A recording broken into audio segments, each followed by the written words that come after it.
In trying to learn about something new, like Slavic Polytheism, most people would probably start their journey at Wikipedia, the trusty old free encyclopedia. And after finding that the majority of the article is a massive, unsightly wall of text, and about a third of the webpage is just citations alone, they would probably return to the single only image on this page, the morning dawn and the evening dawn from the late 13th century, and apparently this scene depicts one of them holding a bird which is emerging from her sleeve. So the person would probably take a closer look at the image, only to find, wow, this is a very small and low-quality JPEG. So you would probably return to the main page of the article and scroll down to the citations until you find the paper that this image is credited to. And luckily, the paper is even posted online and directly linked here. We can find a slightly higher resolution version of the same image. But unfortunately, slightly means slightly. There are more pixels, but we can now confirm that the image itself is just rather low quality. So from here, you would probably try to find another version of this image online, and you would probably start by returning to the article and following its link to the book that this came from. Unfortunately, this would be a bit of a red herring because the version of the book that's linked here is not the same version of the book that the drawing is from. This was a book of prayers that had a few different iterations, and not all of them contained the same illustrations. And you might find the same exact version of this drawing, so that didn't help at all. So at this point, you might be like me and might try to use your university to obtain checking out a copy of this book directly, only to find it's the wrong edition of the book, and the illustration you're looking for is contained in an entirely different edition of the Book of Psalms. But then, after talking about it with your Czech friend, they direct you to a Russian book, and this book is uploaded in full as a PDF on this website. And this is an excellent quality photo scan. You can zoom in very close to the image, all the way to seeing the individual little dots left by the printing machine. This is absolutely about as good as you're gonna get. So we can take a look at the original versions of this drawing and see that the illustration in the paper captured the broad elements but left a lot of fine details out. But zooming in, we can see that indeed the sun is traveling between the two dawns, although the sun is much more phantomly and less obvious than the illustration in the paper suggested. And as we return to the dawn sister on the left, we discover,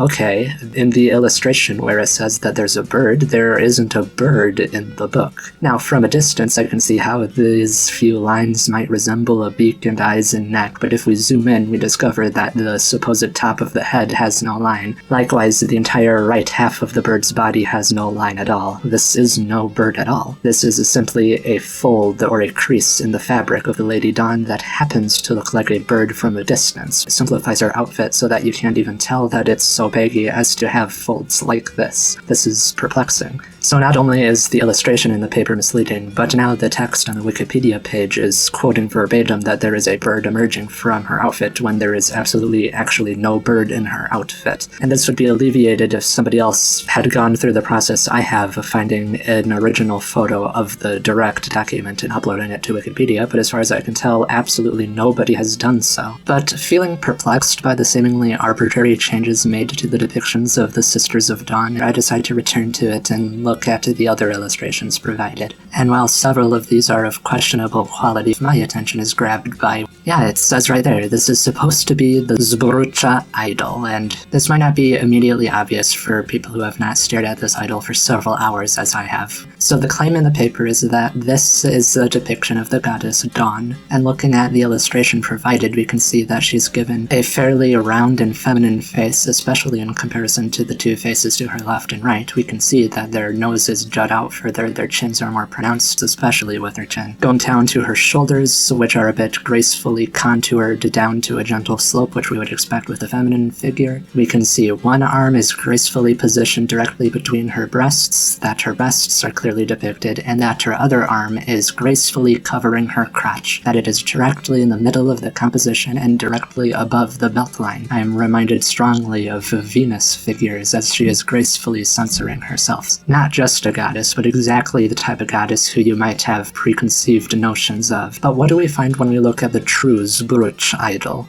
Looking at all four faces, I will first highlight that the true idol is much more tall and thin than the illustration. The specific depiction we're looking for is the one to the furthest left, holding the ring. As we can instantly see, the lower arm is indeed not resting in the middle of her torso going towards the crotch. In contrast, the side holding the horn is positioned a bit more to the middle, but is also not so far down. Concentrating on the face, we can see that the proportions are nothing like the illustration, especially in regards of proportions of mouth to chin. We can find that the shoulders do not slump down quite so gracefully, and while the ring and hand does rest in the middle of the chest, the supposed breasts are not necessarily so easy to make out. If we compare them to the lower figures on the idol in the middle row, we can see that the two on the left have very pronounced breasts. Likewise, turning attention to the figure in the top middle left, the horn holder is generally considered to be a masculine figure, and we can see that he has a bit of what could be called breasts, because they're very ambiguous. They're not nearly as pronounced on the top row as on the bottom. I don't think it's fair to conclusively say that these must be women's breasts, when this very easily could just be a man with a bit more girth. But I would like to go directly to the statue itself and take a closer look, which thankfully in the age of the internet is fairly easy to do. Here from the Museum of Krakow is the original statue. We can find on the side of the horn drinker, who I've only ever read as interpreted as male, that he has a very faint impression of a nipple, but I wouldn't necessarily say that this is definitively a female breast. Otherwise, the face of this figure is very similar to the other four faces. Some of them are more lopsided than others, but it isn't fair to say that any of them can be more definitively gendered than the others. Here we can see the side with the ring holder, and going down to the bottom, again, the middle layer has very pronounced breasts, whereas the ring holder on the top has even less pronounced nipples than the horn holder. I wouldn't boldly proclaim that these are obviously a woman's breasts, and I wouldn't draw them the way that the illustrator has. The actual statue of the ring holder looks almost nothing like the illustration when considering fine detail. It's obvious that every step of the way, every minute detail, from the chin to the cheeks to the nose, to the shoulders, to the arms, to the hand going to the middle of the torso to conceal the groin. All of these decisions are not representative of the actual statue and seem inspired by expectations of a goddess statue inspired by Greco-Roman culture. So what is even going on here? I would like to say that this is a random aberration on the Wikipedia page of the Dons and in this particular paper, but this is a constant struggle in trying to research anything about Slavic polytheism. So having fairly given up on Wikipedia as a source, you might next find it reasonable to check out Amazon and look for some highly reviewed books. You might come across this book, The Slavic Myths, which apparently is written by two highly decorated scholars. One of them is even a Nobel Prize winner. So we should be safe in knowing that this book will be of high quality and will not contain obvious misinformations, right? As we enter the introduction of the book, much of the glancing information about the gods is more or less fair, but then we get to their discussion about folklore and major cracks begin to break through. They begin discussing how in the 19th century or early 1800s, many scholars began writing about Slavic mythology, and this is true. The emerging scholarship of several Slavic nations did begin writing about their mythology, and the book is right to point out that many of these authors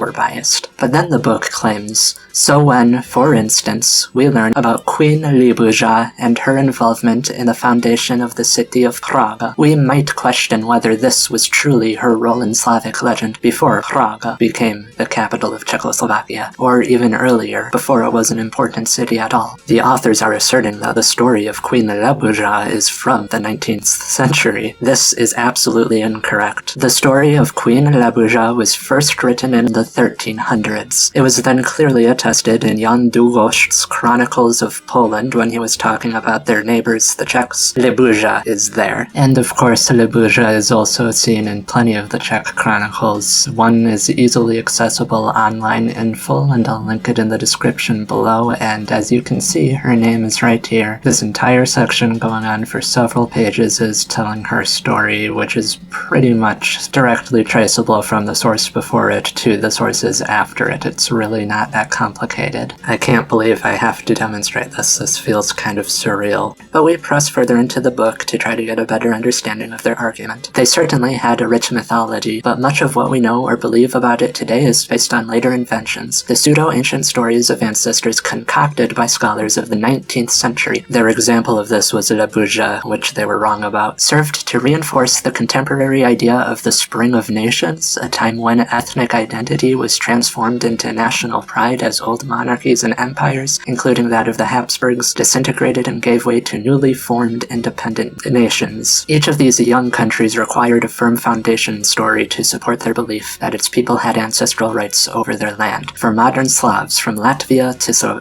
Are you saying Latvians are Slavs? They're not. Maybe that just came out wrong, I'll give them the benefit of doubt. From Slovakia to Bulgaria, from Poland to Serbia, this meant commuting with their ancient Slavic predecessors, and if there was not enough material to call upon to strengthen this connection with their roots, the myths and legends had to simply be invented. There's a problem here, because the foundational myths of Poland are all attested from as early as the 1200s and as late as the 1400s. The origin of Poland is attested by Jan Długosz in the 1400s. Jan Długosz was a raging nationalist, and his entire book is a big love letter to his nation, because nationalism has existed in the Slavic nations for many, many centuries. Here is a rotunda chapel from the Czech Republic, which depicts the foundation of the Czech state. And as early as the 1200s, the Czechs are depicting the origin of their state and people in this rotunda instead of depicting biblical stories. The raging nationalism of the Polish scholars of the 1400s and 1500s is exactly why people who study their books have to criticize them so much. It is true that the so-called Spring of Nations led to a new wave of scholars, and some of these new scholars were dishonest. But these authors are completely incorrect in asserting that Libuja is from the 19th century. They further say, the myth of the origin of Prague, the tale of Queen Libuja, is said to come from the 12th century, but the version taught to Czech children was written in the 1890s.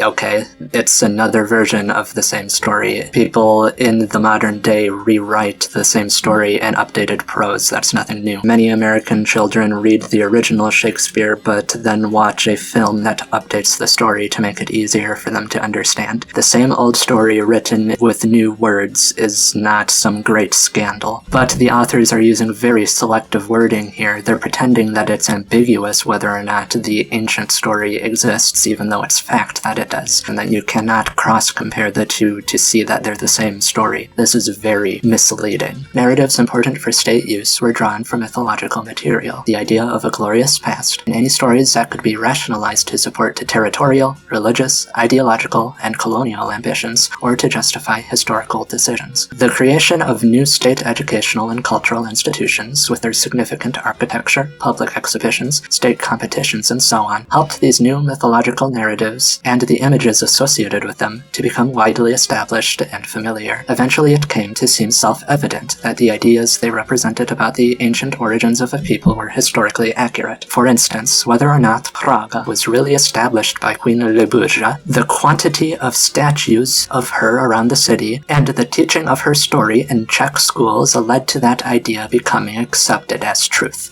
What the fuck are you talking about? They are saying that the story of Queen Libuja was invented in the 19th century and that all of these statues that sprung up around the city were nationalist propaganda from the 19th century. But we've already seen that Czechs have liked depicting their national origin for almost as long as the Czech state has existed. They were not making statues now because a sudden nationalist myth emerged. The second lie here is the implication that the story of Libuja was treated as a fact. They are implying that the story was treated as the true origin of the city, but this has never been the case, at least not as far as I can tell. In the modern Czech state, from the Czechs I speak to, it's taught very clearly that the story is a myth. Most Czechs do not look at those statues and think of Queen Libuja as a 100% true historical fact the way that Americans will look at Abraham Lincoln. You can make statues of people who are not real and represent an idea. Look at Lady Liberty and all of the statues of Lady Justice across the United States. It is asserting that because some people lied and made up stories in the 19th century, that means every topic discussed in the 19th century was lied about and made up. At this point, I bought the ebook so that I could fact-check what they say in the chapter about her. Somehow, what they say in the book is even worse than I was expecting. The author goes on to completely ignore the older original account of Libuja. Then they talk for several pages about a bunch of myths about founders and women from other cultures, and a lot of it has absolutely nothing to do with Libuja. And then they talk about Mokosh and explain how they think that Mokosh is the same as Baba Yaga. And they loop around to saying that, I don't know, I guess Libuja is the household deity of Praga? What? So for absolutely no reason, they've pretended that the historical source that she comes from doesn't exist so that they can claim that the established, known, real version of her story was invented in the 19th century by nationalists, so that they can then baselessly assert that instead of being the founder of Praga, she is instead somehow an ancient household deity, because the name of the city means threshold, and she reminds the author of Mokosh. What? The things these authors have said about Queen Libuja would be equivalent to saying that King Krek and Queen Wanda of Krakow were invented in the 19th century, ignoring all the historians of the 13, 14, 15, and 1600s who wrote about these figures and wrote folk tales. This is an appalling miscarriage of scholarship. They really just give a Nobel Prize to anyone. Unfortunately, it's the reality that a very large proportion of scholarship is simply not that good, and I don't care to try to answer why so much of it isn't, but it leaves anybody wanting to learn about it in a frustrating predicament. In the meantime, the least I can do is to try to make accessing the good information easier, especially to people who can't read Russian and Polish to track down everything that I managed to track down. Here on the channel, Słowiańska, łania, Slavic Polytheism and Folklore, we attempt to make the various aspects of Slavic Polytheism and folklore more accessible to the English-speaking world. If the English Wikipedia is going to be such a mess, and it's such a mess in part because Slavic scholarship as a whole is often such just a mess,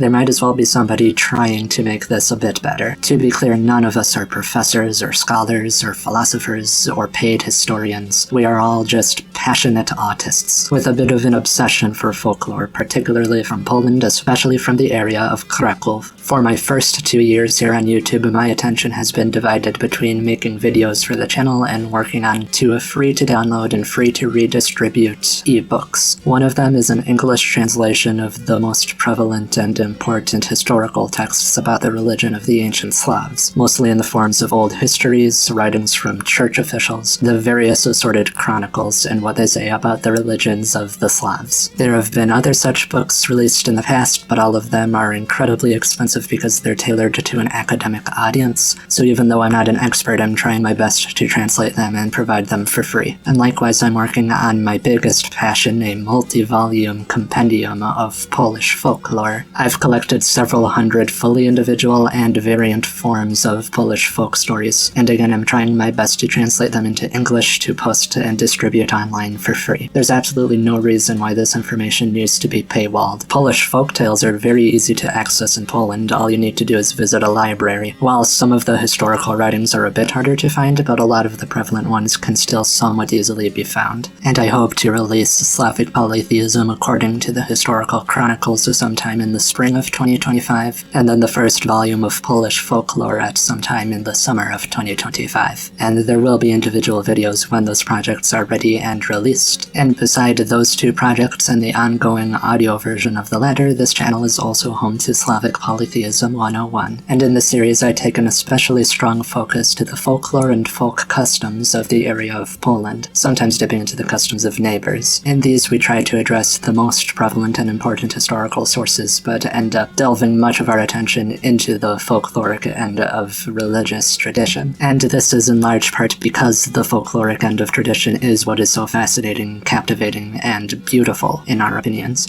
And if you aren't interested in the living end of folkloric religious traditions, and you would rather read the various theories about how these gods were seen and worshipped over 1,000 years ago, there are many papers about that. The vast majority of them need to be fact-checked on every single thing they say, and it's not exhausting at all. But all that said, once again, I am not an expert, and this channel trailer is actually a secret Trojan horse for a call to action. You, watching this, if you speak Polish, Czech, Ukrainian, or any Slavic language, if you have access to Slavic folktales, if you have access to Slavic folk tradition and folk religion, if you have access to local folklore and folk culture archives, perhaps if you work for a local folk culture museum or folk culture archival group, then I beg you, I implore you, if you know about Slavic folk culture and folk religion, then please publish your work and make it freely accessible for the good of everyone. This is generally done by folk museums in Polish and in Poland, in Czech and in Czechia, in Slovak and in Slovakia, But if you know English and a Slavic language, then please also translate it to English for the benefit of the knowledge of the greater world. There are many hundreds to thousands of people more qualified than me who simply don't know that this is desired and don't know that it would do good to the world, and I beg you, if you think you can do better than me, you probably can, and I want you to do better. I'm the one making this channel because nobody else seems to want to make a channel like this. But if you have the knowledge and you have the resources, then please do better than me, and I look forward to whatever you have to share. But until that day comes and those creators emerge, at least there's me for now. Feel free to request topics that you would like covered, feel free to submit resources, be they entire folk tales, or descriptions or archives, records, recordings of folk custom. No matter what you might want to submit, if it helps to spread information and record information, feel free to join the Discord and submit it there. And once the historical book and 1 or 2 volumes of the Folklore Project are published, I plan to put a little more time and attention into the YouTube channel. I understand that YouTube videos are considered more accessible and easy to consume than long-written blogs or written books to the kids nowadays, and there are a lot more deities and folk customs, and just a whole bunch of different folkloric things that I want to talk about and raise accessibility of information for, that I would like to be able to cover in videos of their own in the following year.